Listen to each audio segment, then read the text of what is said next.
ปะทะมะสุกาสูตรว่าด้วยภิกษุณีชื่อว่าสุกาที่แสดงธรรมในท่ามกลางบริษัทหมู่ใหญ่ยักเลื่อมใสสุกาอย่างยิ่งไปจากหนทางนี้ไปยังทางโน้นทีจากตรอกนี้ไปยังตรอกโน้นบ้างในธานีกรุงราชคฤห์นี้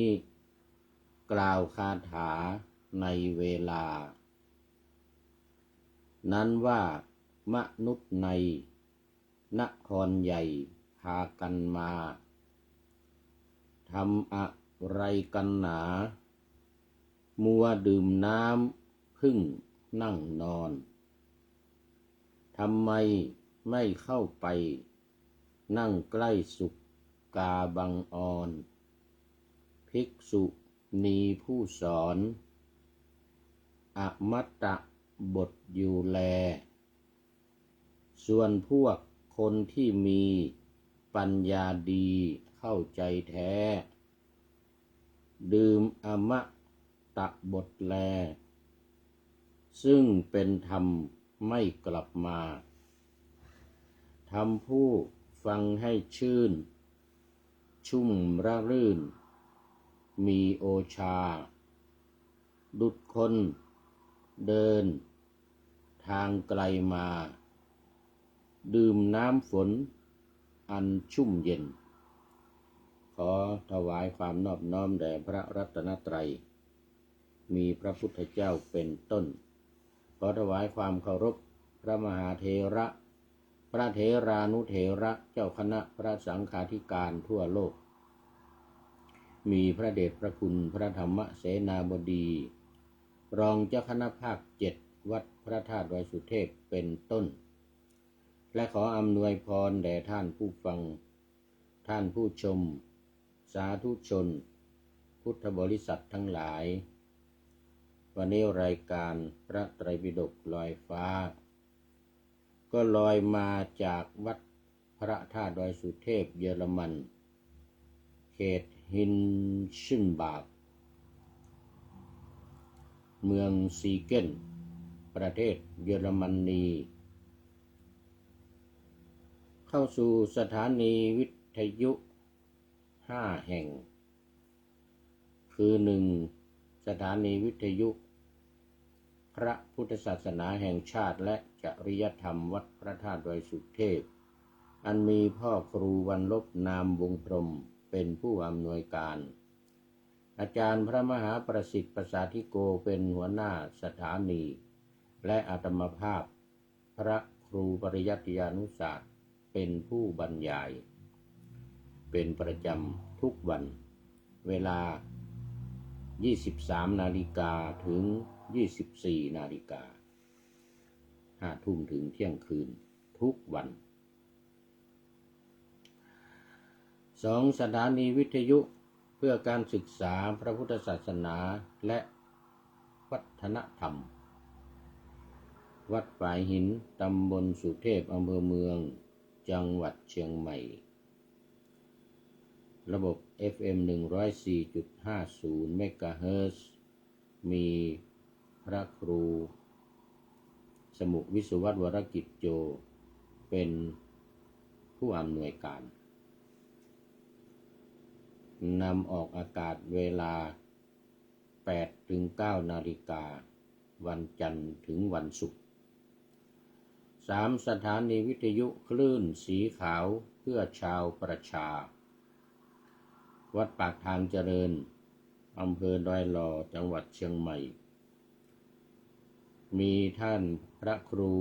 อภิวัตรวิกรมหลวงพ่อรองเจ้าคณะอำเภอดอยหล่อเป็นผู้อำนวยการนำออกอากาศเวลา 8-9 นาฬิกาทุกวัน 4. สถานีวิทยุ ชุมชนคณะสงฆ์อำเภอฝางจังหวัดเชียงใหม่วัดพระบาทวัดพระพุทธบาทอุดมหรือน้ำบ่อสาวาอำเภอฝางโดยมีท่านพระครูสุจิตรานุรักษ์หลวงพ่อเจ้าคณะอำเภอฝางเป็นผู้อำนวยการนำออกอากาศเวลา 8-9 นาฬิกาเหมือนกันทุกวันและสุดท้ายสถานีวิทยุมจร.วิทยาลัยสงฆ์นครลำปางมีอาจารย์จีรศักดิ์ปันลำเป็นผู้อำนวยการก็ขออนุโมทนาขอบคุณกับท่านผู้อำนวยการทุกรูปทุกคนทุกสถานีไว้หน้าที่นี้เป็นอย่างยิ่งเอาละสำหรับวันนี้ก็เข้ามาสู่เนื้อหาสาระของธรรมะในพระไตรปิฎกกันเลยเดี๋ยวมัวโอเอวิหารลายเสียเวลาไปมากจะไม่ได้หลายสูตร คืออย่างน้อยเนี่ยต้องได้2 สูตรต่อวันแต่ถ้ามันยาวจริงๆก็สูตรเดียวแต่บางทีได้5 สูตรก็มีนะได้5 สูตรสำหรับวันนี้ก็มาเริ่มจัดรายการดึกไปนิดนึงต้องขออภัยที่เมืองไทยก็น่าจะที่2เกือบจะครึ่งแต่ว่าที่นี่กำลัง2 ทุ่มเนื่องจากว่าวันนี้ไปเยี่ยมวัดเสาวลันวัดพระธาตุดอยสุเทพเสาวลัน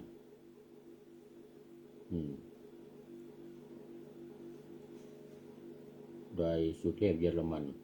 ที่เมืองเสาวลันอีกวัดหนึ่งซึ่งในเยอรมนีนี่ก็มีอยู่2 วัดก็ไปสำรวจตรวจตราดูการซ่อมแซมอาคารยังไม่เสร็จดีกลับมาตอนเย็นก็มาคุยกันทุกๆจิกจนเวลาล่วงเลยไปมากก็มาเตรียมเนื้อหาสาระของธรรมะในพระไตรปิฎกบ้างธรรมทัศน์บ้างนาวาวังทองบ้างและธรรมะหลังธรรมวัดเย็นซึ่งจะออกอากาศในวันพรุ่งนี้แต่ที่เมืองไทยตอนนี้ก็เป็นวันที่2แล้วนะวันที่2 มีนาคมแต่ที่เยอรมันนี่ยังเป็นวันที่ 1อยู่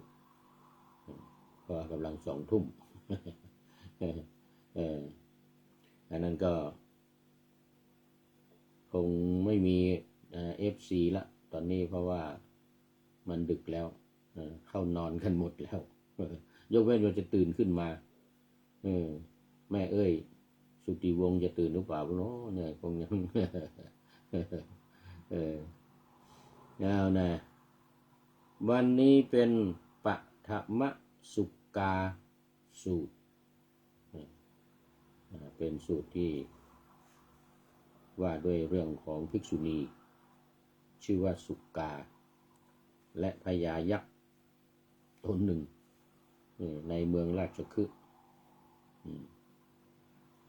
ที่ได้เห็นได้ฟังการแสดงธรรมของภิกษุณีชื่อสุกาภิกษุณีนี่ก็เกิดความเลื่อมใสศรัทธาเป็นอย่างยิ่งแต่ว่า ไปพูดที่นั่นที่นี่ในเมืองตามถนนหนทางตามตรอกซอกซอยจากถนนนี้ไปถนนโน้นจากโน้นไปโน้นทั่วเมืองราชคฤห์ว่างั้นไปประกาศไปประกาศว่าทำไมประชาชนมวลมนุษย์นะมวลมนุษย์ในเมืองราชคฤห์เนี่ยมัวทำอะไรกันอยู่ว่างั้นน่ะมัวดื่มน้ำพึ่งพระจันทร์นอนหลับกันอยู่หรือยังไงว่างั้นน่ะทำไมไม่ไปนั่งใกล้ๆไม่ไปฟังธรรมที่ภิกษุณีสุกาภิกษุณีแสดงธรรมอยู่ซึ่งเป็นอมตะบทซึ่งเป็นอมตะบทคือบทที่ไม่ตายก็หมายถึงพระนิพพานบทที่กล่าวถึงพระนิพพานเป็นธรรมะขั้นสูงสุดในพระพุทธศาสนาขั้นลึกซึ้งนะทำไมพวกท่านทั้งหลายไม่พากันไปฟังเลยนะแต่ก็ยกย่องคนที่เข้าไปฟังแล้วก็ได้ดื่มอมตะรสอมตะบทแห่งธรรมที่เป็นอมตะคล้ายๆว่าสัจจังเวอมตาวาจาเนี่ยความจริงคือสิ่งไม่ตายแต่ความจริงหรือสัจจะตรงนี้มันจะหมายถึงอริยสัจจะคือความจริงที่ประเสริฐในอมตะบทนี้นะเป็นความจริงที่ประเสริฐนั่นก็คืออริยสัจธรรมทั้ง4ประการได้แก่ทุกขังความทุกข์ทุกขสมุทัยโยสาเหตุที่ทำให้เกิดความทุกข์ทุกขนิโรโธความดับทุกข์และทุกขานิโรธคามินีปฏิปทาทางดำเนินไปเพื่อปฏิบัติทางแนวทางปฏิบัติเพื่อการดับความทุกข์นั้นทั้ง4ประการนี้เรียกว่าเป็นอมตะบทเป็นอมตะบ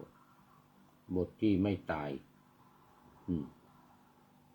ซึ่งเมื่อศึกษาปฏิบัติแล้วก็จะสามารถได้บรรลุอมฤตธรรมคือธรรมอันไม่ตายได้แก่พระนิพพานนั่นเองดังที่ได้ปะหน้าธรรมะไว้วันนี้ว่าปฐมสุกาสูตรว่าด้วยภิกษุณีชื่อว่าสุกาที่แสดงธรรมในท่ามกลางบริษัทหมู่ใหญ่ยักเลื่อมใสสุกาอย่างยิ่งไปจากหนทางนี้ไปยังทางโน้นทีจากตรอกนี้ไปยังตรอกโน้นบ้างในธานีกรุงราชคฤห์นี้กล่าวคาถาในเวลานั้นว่ามนุษย์ในนครใหญ่พากันมาทำอะไรกันหนามัวดื่มน้ำพึ่งนั่งนอนทำไมไม่เข้าไปนั่งใกล้สุกาบังออนภิกษุณีผู้สอนอมตะบทอยู่แลส่วนพวกคนที่มีปัญญาดีเข้าใจแท้ดื่มอมตะบทแลซึ่งเป็นธรรมไม่กลับมาเป็นธรรมไม่กลับมานี่ก็คือเป็นไม่ต้องกลับมาเกิดในเมืองคนอีกไม่ต้องกลับมาเกิดเป็นสัตว์ทั้งหลายในโลกมนุษย์ ในเทวดาในนรกหรือในใดๆทั้งสิ้นเพราะว่าเมื่อบรรลุนิพพานแล้วนี่ก็ไม่เกิดอีกไม่กลับมาอีก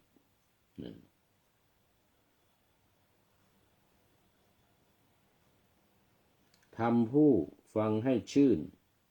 ชุ่มระรื่นมีโอชาดุจค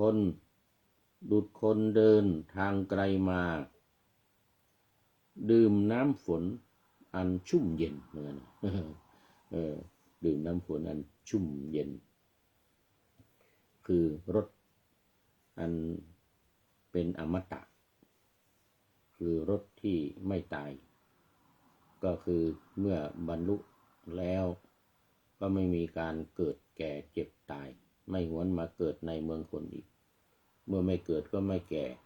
เมื่อไม่แก่ก็ไม่เจ็บไม่เจ็บก็ไม่ตาย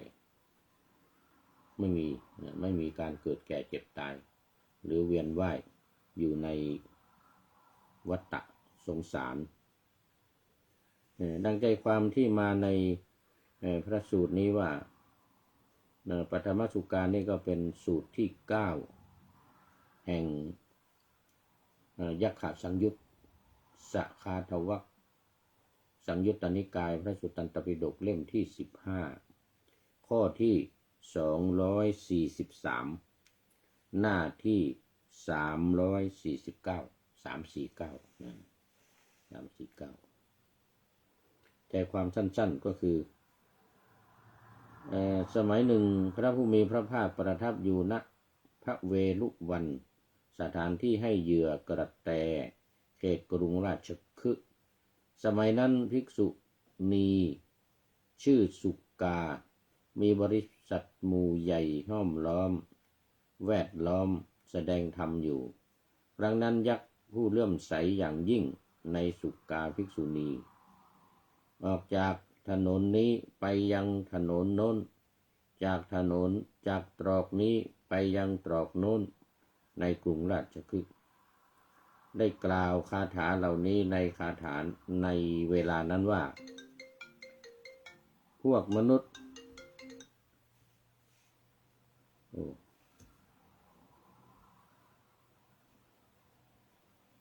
ขออภัยมีโทรศัพท์เข้ามาพอรับแล้วมันจะตัดต้องขออภัยพวกมนุษย์ในกรุงราชคฤห์เหล่านี้ทำอะไรกันมัวดื่มน้ำผึ้งนอนอยู่ไม่เข้าไปนั่งใกล้สุกาภิกษุณีผู้แสดงธรรมอมตะบทอยู่ส่วนพวกคนที่มีปัญญาเข้าใจดื่มอมตะบทนั้นซึ่งเป็นธรรมไม่นำกลับหลังทำผู้ฟังให้ชุ่มชื่นมีโอชะดุจบุคคลเดินทางไกลมาดื่มน้ำฝนฉะนั้นนี่ก็เป็นใจความที่มาในพระไตรปิฎกนี่เป็นสูตรที่1 2แค่นี้สูตรที่2คือทุติยสุกาสูตรเมื่อกี้เป็นปฐมเป็นสูตรที่1ตอนนี้เป็นสูตรที่2ก็ยังเป็นภิกษุณีสุกาภิกษุณีอยู่ยักษ์ก็เป็นยักษ์ตนเดิมก็มาในสังยุตเดิมคือสังยุตตนิกายยักขะสังยุตทุติยสุกาสูตรว่าด้วยสุกาภิกษุณีสูตรที่2มาในข้อที่244ก็หน้าที่350หน้าที่350สมัยหนึ่งพระผู้มีพระภาคประทับอยู่ณพระเวรุวันสถานที่ให้เหยื่อกระแตเขตกรุงราชคฤห์สมัยนั้นอุบาสกคนหนึ่งได้ถวายโภชนาหารแก่สุกาภิกษุณีครั้งนั้นยักษ์ผู้เลื่อมใสอย่างยิ่งในสุกาภิกษุณีจากถนนนี้ไปยังถนนโน้น จากถนนโน้นในกรุงราชคฤห์นะไปถนนนี้ไปตามตรอกซอกซอยจากตรอกนี้ไปตรอกโน้นจากซอยนั้นไปซอยนี้ไปทั่วๆไปก็ไม่ไปเฉยๆประกาศด้วยกล่าวคาถาไปในที่ต่างๆอุบาสกนี้มีปัญญาเหมือนกันนะถวายโภชนาหารแก่สุกาภิกษุณีผู้หลุดพ้นแล้วจากกิเลสเครื่องร้อยรัดทั้งปวงได้ประสบบุญมากมายนะคือบอกว่าผู้หลุดพ้นจากกิเลสเครื่องร้อยรัดคำว่าเครื่องร้อยรัดในที่นี้หมายถึงสังโยชน์หมายถึงสังโยชน์10 ประการสังโยชน์นึงแปลว่าร้อยรัดมัดสัตว์มัดคนมัดจิตใจของคนให้ติดอยู่ในสังสารวัฏนี้ในโลกนี้ก็ได้แก่สังโยชน์10 ประการคือสักกายทิฏฐิความเห็นว่ามีตัวมีตนวิจิกิจฉาความลังเลสงสัยศีลพัตตปรามาสการปฏิบัติศีลพรตปฏิบัติผิดศีลเช่นเคร่งครัดจนเกินไปหรือถือว่าศีลเป็นสิ่งที่บริสุทธิ์โดยถ่ายเดียวอย่างอื่นไม่ต้องทำอะไรเหล่านี้เป็นต้นข้อ4กามราคะข้อ5ปฏิฆะแต่ก่อนจะถึงข้อ4ข้อ5เนี่ยมันจะมีพระสกทาคามีแทรกเข้ามาคือผู้ที่บรรลุโสดาบันนี่แหละดับสังโยชน์ละสังโยชน์ได้3 ประการนี่แหละแต่ทำราคะโทสะโมหะกิเลสตัวใหญ่นี้ให้เบาบางลงได้เป็นสกทาคามิผลรู้เรื่องของกิเลส3 ตัวนี้ชัดเจนเพิ่มเติมเข้ามาก็คือราคะโทสะโมหะนี่รู้ชัดเจนว่าเป็นสิ่งที่ไม่ดีอันนี้เป็นสกทาคามิมรรคแล้วก็ละได้มันไม่ใช่ละคือทำให้เบาบางลงเนี่ยทำให้เบาบางลงก็เป็นพระสกทาคามี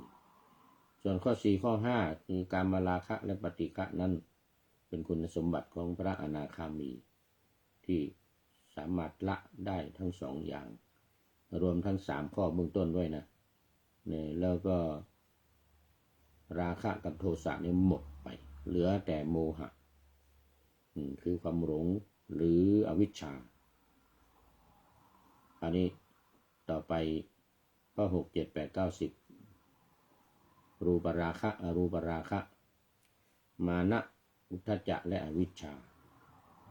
5 ข้อเบื้องบนหรืออุทธัมภาคิยสังโยชน์เครื่องร้อยรัดเบื้องบน5 อย่างผู้ที่มีความสามารถรู้แจ้งเห็นจริงในเรื่องของรูปราคะอรูปราคะ8 มานะ9 อุทธัจจะ10 อวิชชานี้ก็ได้ชื่อว่าเป็นพระอรหัตตมรรคคือกล่าวขึ้นสู่ทางละรู้แจ้งเห็นจริงละรู้ชัดเจนละแล้วก็ละทั้ง5 ข้อนี้ได้รวมตอนเป็นอนาคามีแล้วรวมทั้ง5 ข้อเบื้องต่ำโอรัมภาคิยสังโยชน์รวมเป็น10 ข้อนี้ก็เรียกว่าเป็นผู้ที่หลุดพ้นจากเป็นผู้ที่หลุดพ้นจากเครื่องร้อยรัดกิเลสเครื่องร้อยรัดทั้งปวงคือทั้ง10 ประการอันนี้ก็เป็นความหวังดีของยักษ์ที่อยากจะให้คนทั้งหลายมาฟังก็ไปเป่าประกาศทั่วกรุงราชคฤห์ตามตรอกซอกซอยถนนหนทางจากทางนี้ไปทางโน้นไปทั่วหมดประกาศให้คนทั้งหลายได้เข้ามาฟังแล้วก็ได้ดื่มอมตะบท ซึ่งเป็นบทแห่งธรรมที่จะสามารถทำให้หลุดพ้นจากกิเลสเครื่องร้อยรัดทั้งปวงเป็นพระอรหัตผลหรือเป็นพระอรหันต์ในที่สุดนะอันนี้ก็เป็นสูตรที่สองทุติยสุกาสูตรที่สองแล้วก็เป็นสูตรที่10ในวรรคนี้ในสังยุตนี้คือยักขะสังยุตเดี๋ยวต้องดูเวลาก่อนโอ้ยังพอมีเวลาสูตรมันสั้นน่าจะได้หลายสูตรวันนี้ แต่กลัวผีหลอกอยู่นะ เนื่องจากว่ามันดึกไม่มี FC เข้ามา FC หลับกันหมดแล้วหลับปุ๋ยกันหมด สูตรที่11จิราสูตรจีราสูตรว่าด้วยจีราภิกษุณีอีกรูปหนึ่งแล้วก็ยักษ์มาคู่กันเพราะมันอยู่ในยักขะสังยุตสมัยหนึ่งพระผู้มีพระภาคประทับอยู่ณพระเวรุวันสถานที่ให้เหยื่อกระแตกรุงราชคฤห์สมัยนั้นอุบาสิกาคนหนึ่งได้ถวายจีวรแก่จีราภิกษุณีอันนี้ภิกษุณีอีกรูปหนึ่งไม่ใช่ภิกษุณีรูปก่อนชื่อจีราภิกษุณีครั้งนั้นยักษ์ผู้เลื่อมใสอย่างยิ่งในจิราภิกษุณีจากถนนนี้ไปถนนน้นจากตรอกนี้ไปตรอกน้นในกรุงราชคฤห์เหมือนเดิมทั่วราชคฤห์เหมือนเดิมกล่าวคาถ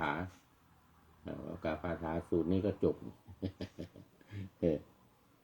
ว่ากล่าวคาถาว่าอุบาสิกานี้มีปัญญานี่ถวายจีวรแก่จิราภิกษุณีผู้หลุดพ้นแล้วจากกิเลสเครื่องประกอบทั้งปวงได้ประสบบุญมากมายหนอประกาศไปทั่วเลยว่าได้ประสบบุญมากมายหนอ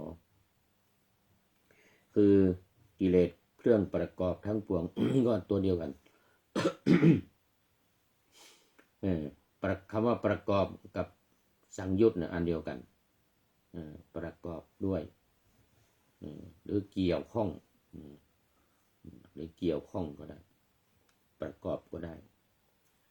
ก็คือสังโยชน์ทั้ง10ประการเหมือนเดิมหลุดพ้นแล้วจากเครื่องประกอบก็คือเครื่องร้อยรัดเครื่องผูกมัดทั้ง10ประการมีสักกายทิฏฐิเป็นต้นอวิชชาเป็นที่สุดใน3สูตรแล้วนี่สูตรสั้นๆได้3สูตรแล้วยักขะสังยุตวันนี้น่าจะจบ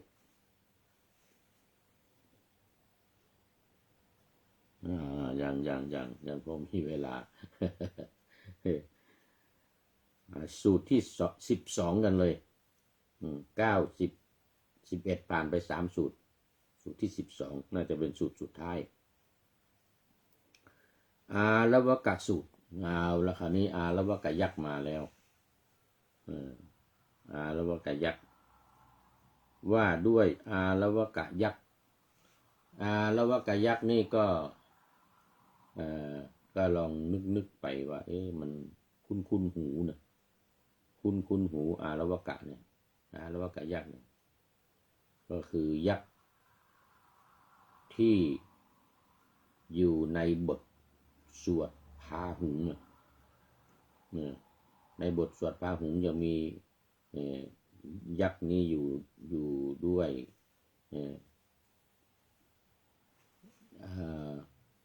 มงคลหนึ่งมงคลหนึ่งซึ่งมันมี8มี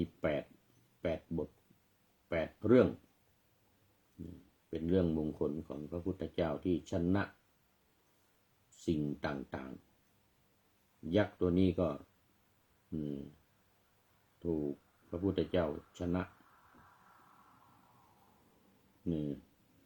แต่ในตอนนี้เนี่ยสมัยนั้นพระพุทธเจ้าพระผู้มีพระภาคประทับอยู่ในภพของอาระวกยักษ์เขตเมืองอารวีอารวีเมืองอารวีครั้งนั้นอาระวกยักษ์เข้าไปเฝ้าพระผู้มีพระภาคถึงที่ประทับได้กล่าวกับพระผู้มีพระภาคดังนี้ว่าท่านจงออกมาสมณะพระผู้มีพระภาคเจ้าตรัสว่าดีแล้วผู้มีอายุแล้วก็เสด็จออกมาอันนี้เดี๋ยวจะได้เล่าประวัติให้ฟังนิดหน่อยอาระวกยักษ์กล่าวว่าท่านจงเข้าไปสมณะสั่งออกมาสั่งเข้าไปพระพุทธองค์ก็เสด็จเข้าไปอีกเป็นครั้งที่สองแล้วอาระวกยักษ์นี่ก็บอกอีกออกมาสมณะออกจากภพของเราที่อยู่กับเราเป็นวิมานของยักษ์เนี่ยที่อยู่ของยักษ์เนี่ยที่ต้นไม้มะเดื่อหรือยังไงเนี่ยนะสักอย่างหนึ่งต้นไทรไม่เดื่อกับต้นไทรเนี่ยนะออกมาสมณะว่าไงนะพระพุทธเจ้าก็เสด็จออกมาอีกแล้วก็กล่าวอีกครั้งที่สามเข้าไปสมณะจงเข้าไปพระพุทธเจ้าก็เข้าไปครั้งที่สี่กล่าวอีกสมณะออกมาคราวนี้พระพุทธเจ้าไม่ออกพระพุทธเจ้าไม่ออกคือเรื่องของเรื่องมันมีอยู่ว่าคนจริงมันยาวหน่อยนะแต่ว่าเราสั้นว่าเจ้าเมืองอาระวีเนี่ยกษัตริย์เจ้าเมืองพญาเจ้าเมืองอาระวีนี่นะไปเขาเรียกว่าไปล่าสัตว์ไปกับอมาตย์ไปกับเจ้าเมืองหลายๆคนไปในป่าลึกป่าใหญ่นี่ก็ทำกติกากันว่าเนี่ยมันมีกวางตัวหนึ่งก็พากันล้อมไว้ก็จะจับกวางมากินเหมือนกันนะเสร็จแล้วแล้วก็ทำกติกากันว่ากวางตัวนี้กระโดดออกอย่าให้ออกเหมือนกันนะถ้ากระโดดมาก็ให้จับถ้าออกที่ใครคนนั้นต้องตามไปจับให้ได้ต้องตามไปจับ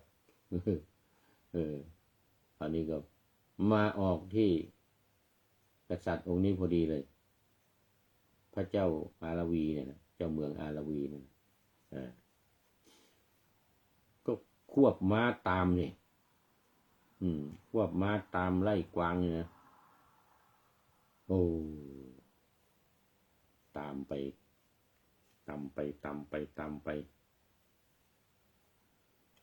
ไม่ทัน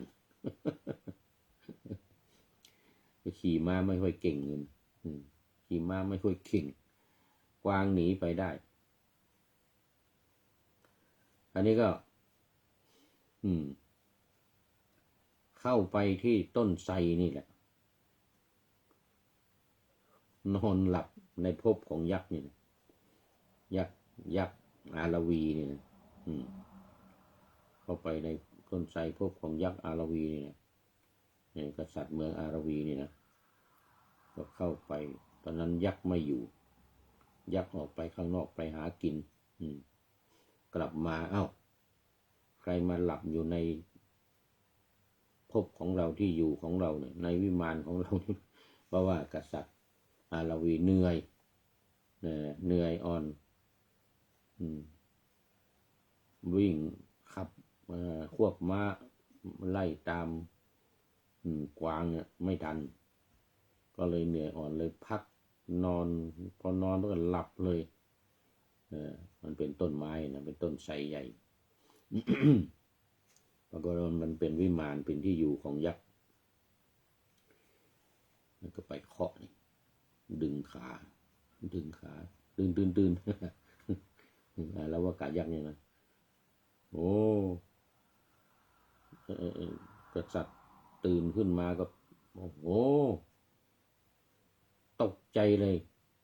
ตัวใหญ่ตัวสูงเหลือเกินก็จับขาเราดึงอย่างดึงขามันเหมือนกับดึงเขียด เหมือนกับดึงเขียดออกมา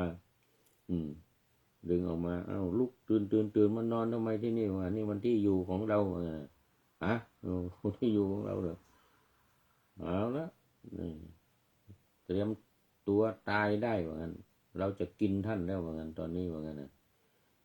บังเอิญเนี่ยไปหาอาหารข้างนอกวันนี้ไม่ได้พอดีเลยพอไม่ได้ก็เลยกลับมาเนี่ยมาเจอท่านพอดีเนี่ยก็เลยขอร้องอาละวะกะยักษ์เนี่ยนะขอร้องว่าโอ้อยากกินข้าพเจ้าเลยนะข้าพเจ้าเนี่ยเป็นกษัตริย์เป็นเจ้าเมืองเนี่ยอยู่ในเมืองเนี่ยวันนี้มาล่าสัตว์แล้วก็เหนื่อยอ่อนพักอยู่ที่นี่ว่างั้นนะพระเจ้าเนี่ยมีภาระ รับผิดชอบดูแลมากมายในเมืองคนทั้งเมืองอยู่ในความรับผิดชอบของข้าพเจ้าหมดเลยนะ อันนี้ยักษ์บอกว่าอ้าวอย่างนั้นเราก็จะให้ชีวิตท่านแต่ว่าท่านจะต้องหามนุษย์ต้องจับมนุษย์นะเอามาส่งให้เรากินทุกวันละ1 คนเอาแล้วนี่เนี่ยด้วยผลประโยชน์ต้องถ้าท่านไม่อยากตายก็ต้องหาคนมาตายแทนให้เรากินทุกวันพูดมาถึงตอนนี้ก็นึกถึงเซเลนสกี้ประธานาธิบดีของยูเครนเมื่อคืนที่ผ่านมาเมื่อคืนในก็เป็นวันเนี้ยนะเป็นวันนี้จะเป็นกลางคืนของที่อเมริกาที่นิวยอร์กที่ทำเนียบขาวที่ประธานาธิบดีนะทำเนียบประธานาธิบดีทำเนียบขาวไปคุยกับประธานาธิบดีทรัมป์เรื่องยูเครนถูกลุกลานถูกรัสเซียลุกลานมา3 ปีแล้วครบ3 ปีไปแล้วประธานาธิบดีทรัมป์เนี่ยจะยุติสงครามจะทำให้ยุติสงครามแต่ว่าต้องมีของแลกเปลี่ยนเหมือนนะเหมือนกับยักษ์นี่พอดีเลยเหมือนกับกษัตริย์อาราวีนี่ประธานาธิบดีเซเลนสกี้ก็เหมือนประธานาเหมือนกับยักษ์ขออภัยเหมือนกับกษัตริย์เมืองอาราวีนี่เหมือนกษัตริย์เมืองอาราวีนี่พอดีเลยก็ไปขอความคุ้มครองจากสหรัฐตั้งใจจะไปถามว่าเนี่ยที่จะมาเอาแร่เอิร์ธแร่หายากในยูเครนเนี่ย50%เป็นมูลค่า500,000 ล้านดอลลาร์500,000 ล้านดอลลาร์เนี่ยเซเลนสกี้ก็มาเจรจากันแล้ว2 ครั้งเซเลนสกี้ก็ยังไม่ยอมเซ็นคราวนี้ไปเองคราวนี้ไปจะไปเซ็นที่โน่นน่ะว่าตกลงให้มาทำจะให้ผลประโยชน์ครึ่งหนึ่ง50%น่ะ50%แต่ต้องมีมูลค่า500,000 ล้านดอลลาร์ ก็จะไปกันต่อรองกันว่าให้ลดลงมาโอ้500,000,000มันเยอะเกินไปให้เหลือสัก200,000,000หรือ300,000หรือ400,000อะไรอย่างเงี้ยจะตั้งใจจะไปพูดคุยต่อรองแต่ว่าขอรับประกันความมั่นคงของประเทศว่าหลังจากที่ยุติสงครามไปแล้วเนี่ยหยุดยิงกันเนี่ยอาจจะเป็นหยุดยิงชั่วคราวหรือหยุดยิงถาวรอะไรก็ตามเนี่ยขอให้ได้การันตีเขาเรียกว่าsecurity การันตีความ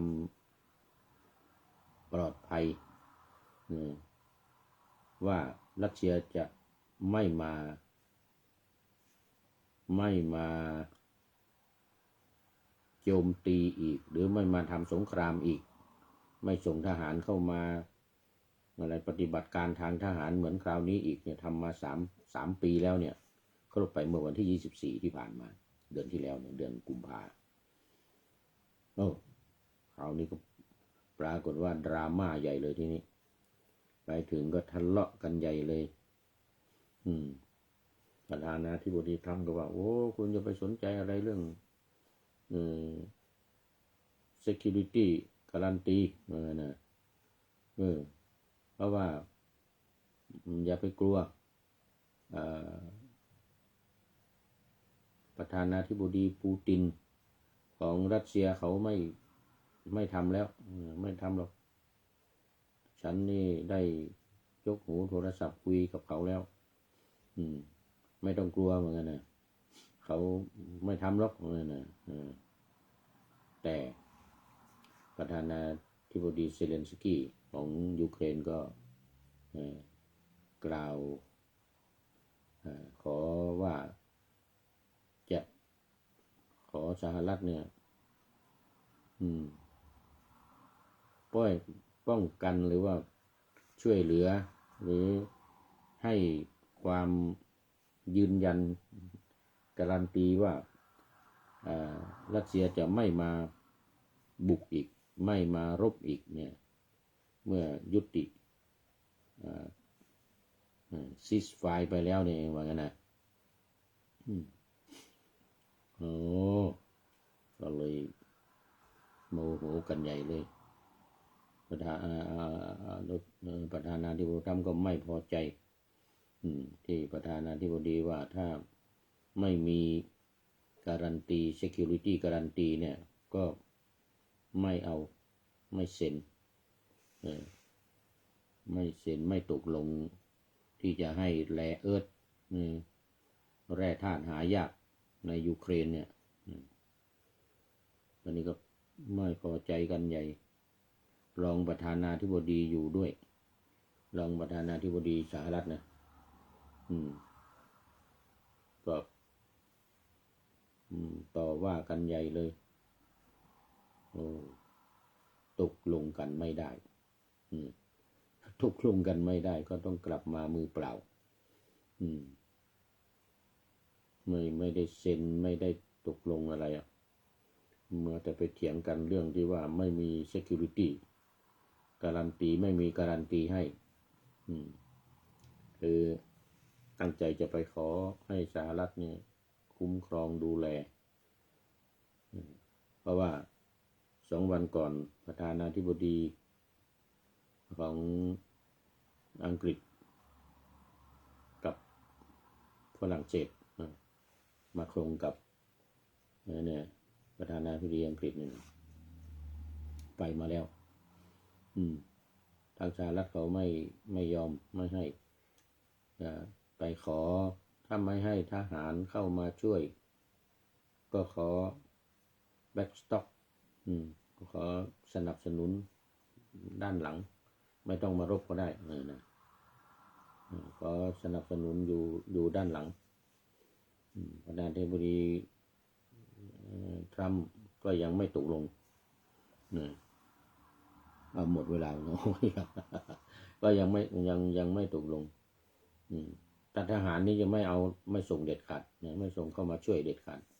แต่ก็จะขอเป็นขอแบ็กสต็อกเนี่ยด้วยดูแลเบื้องหลังนะเขาจะซื้อจะลบเองแล้วก็อาวุธเนี่ยจะให้ซื้อเอาก็ได้เหมือนกันจะให้ซื้อเอาก็ได้ซื้อเอาอาวุธมาแต่ขอมาอยู่เบื้องหลังมาดูแลให้นี่แต่ยังไม่ได้รับการยินยอมหรือตกลงยังไงก็ทะเลาะกันซะก่อนพูดเสียงดังเหมือนกันเซเลนสกี้ว่าโอ้ประธานาธิบดีรองประธานาธิบดีพูดดังเหมือนกันนะประธานาธิบดีท่านบอกโอ้ไม่ดังเขาพูดเนี่ยธรรมดาเหมือนกันไม่พูดเสียงดังอะไรหรอกนะทะเลาะกันตึกตักก็เลยเลิกกันไปแต่อันนี้ไม่ได้รับยังไม่ได้รับความสำเร็จแต่ว่ามีความหวังอยู่ต่อไปอาจจะได้เจรจากันตกลงกันเซ็นให้แร่ธาตุหายากแก่สหรัฐ 50% เนี่ยนะจริงก็ยอมให้นะยอมให้แต่ว่าไปเข้าท่าไหนเข้าไปเข้าไปก็ไปทะเลาะกันซะก็อันนี้มาเปรียบเทียบกับเรื่องเนี้ยเรื่องของยักษ์เรื่องของกษัตริย์เมืองอาราวีนอนไหนไม่นอนไปนอนที่อยู่ของยักษ์ภพของยักษ์อะไรนะก็เอาเจรจาต่อรองกันว่าถ้าไม่ให้กินเนี่ยก็ต้องเอาคนมาส่งให้วันละ1 คนโอ้โหทีนี้คนในเมืองมีเยอะไม่ใช่หรือว่างั้นเยอะว่างั้นในเมืองมีคนเยอะหลายล้านคนว่างั้นนะงั้นก็ตกลงเจ้ากษัตริย์อาราวีเนี่ยนะก็ตกลงกับอาราวกายักษ์พอกลับไปเมืองอาราวีก็คิดจะเอาใครดีมาให้คิดขึ้นมาได้ก็เอานักโทษหัวหดกันหมดเลยทีนี้ ส่งไว้วันละคนนักโทษเนี่ยนะก็จำเป็นเพราะว่าตัวเองเป็นนักโทษจนหมดเลยทีนี้นักโทษหมดในคุกทั้งประเทศหมดเลยไม่รู้กี่คนไม่ได้นับนักโทษหมดข่าวนี้ถึงตาว่าจะต้องยักษ์ก็กำหนดมาว่าเอานักโทษหมดแล้วต้องเอาลูกชายมา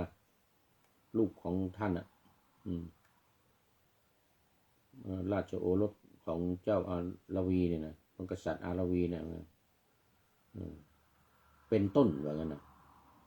ถ้าให้ลูกได้ก็คนอื่นๆก็ส่งมาเหมือนเดิมจนหมดประเทศนั่นนะ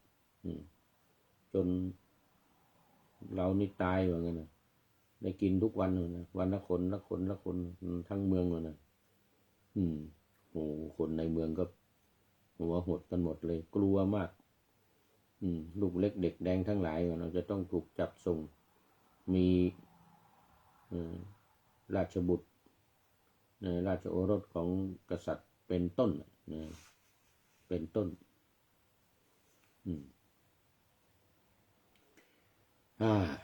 คราวนี้ตอนเช้าของวันนั้นวันที่จะต้องเอาลูกชายไปส่งให้ยักษ์กินนะ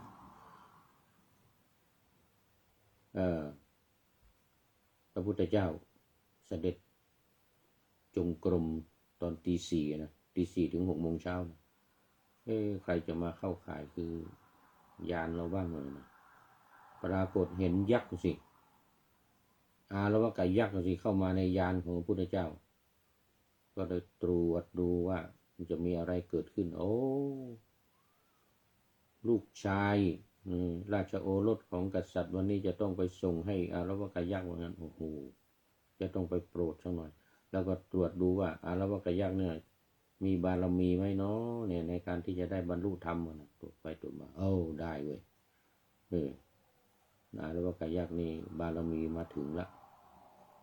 ก็เสด็จไปเสด็จเข้าไป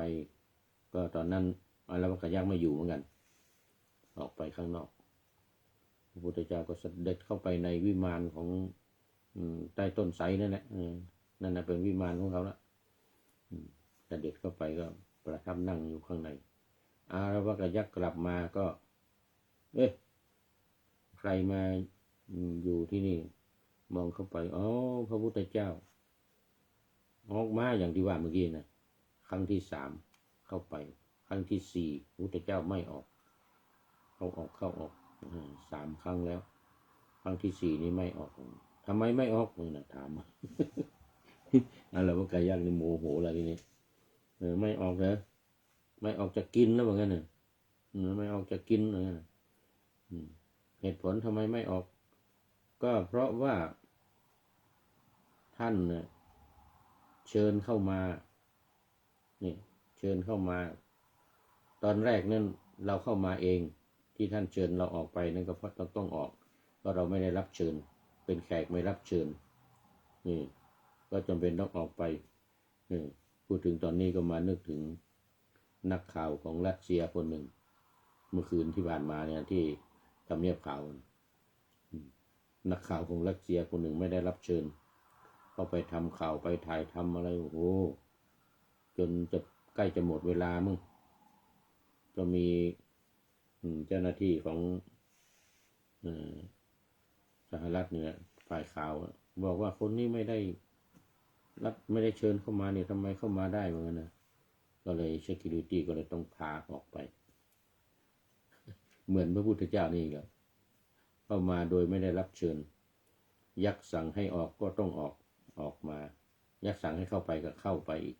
เข้าไปครั้งที่3ไม่ออกแล้วเหตุผลทำไมไม่ออกก็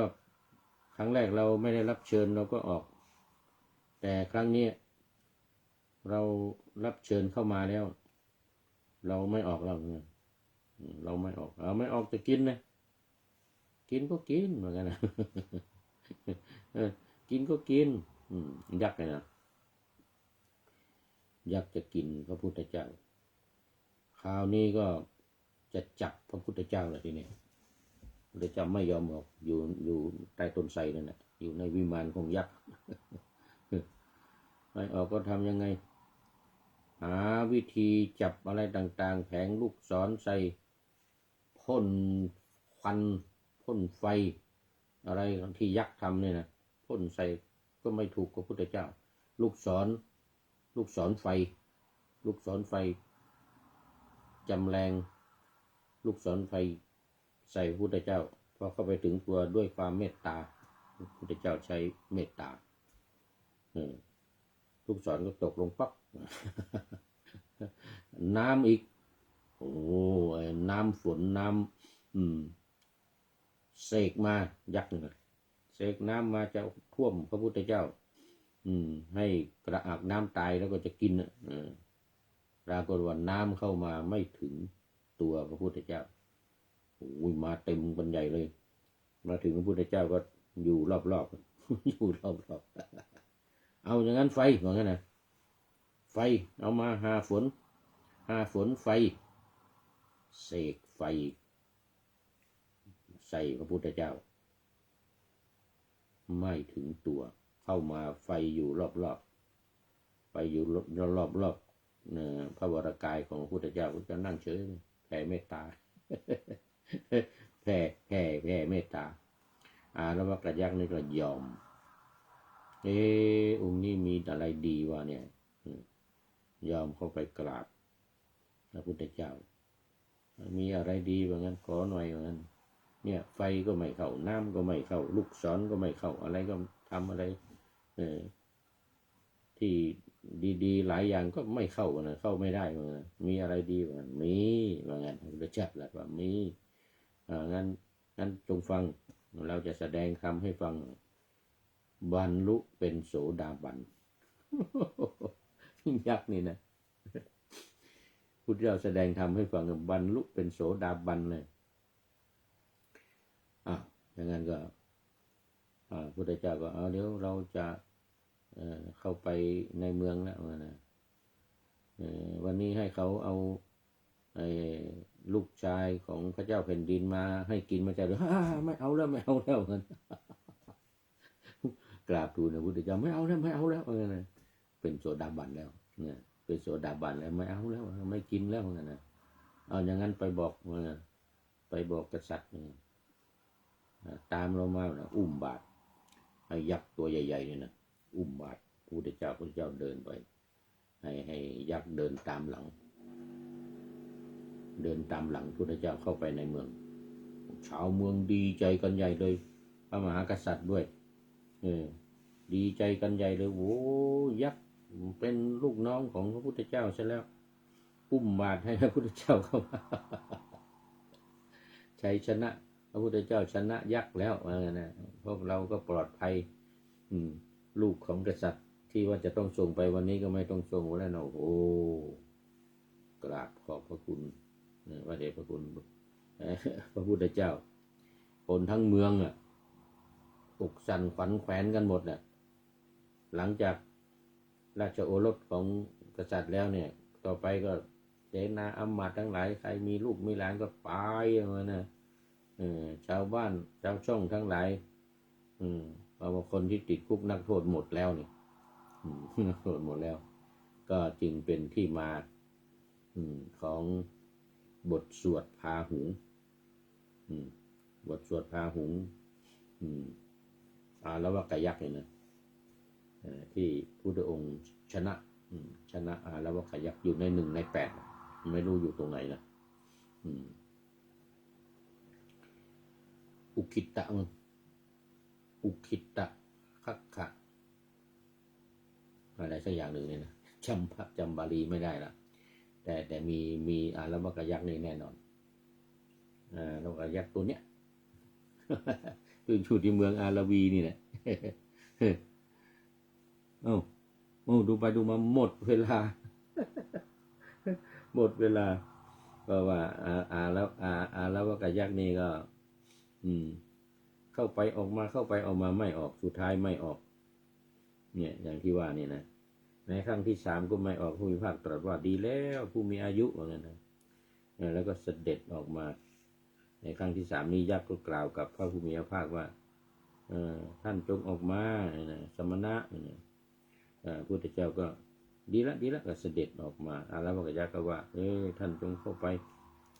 อันนี้ครั้งที่2ครั้งที่3ครั้งที่3ไม่ออกสุดท้ายพุทธองค์ก็แสดงธรรมให้ฟังอย่างว่าก็จบวันนี้ได้4สูตรแล้วว่ากยักษ์อีกสูตรหนึ่งสูตรที่4วันนี้หมดเวลาพอดีขอนำลายการทำการพระไตรปิฎกลอยฟ้าไปจากผู้ฟังทั้งหลายในโลกล่าวันต่อไปจะได้จรย้อนกลับมาสู่สถานีใหม่ให้ท่านฟังอย่าลืมเปิดวิทยุหรือเครื่องรับโทรศัพท์โมบายคอมพิวเตอร์ผัง YouTube เฟซเพจไลน์ให้ดังๆเพื่อชมฟังรายการวันต่อไปขอเจริญพร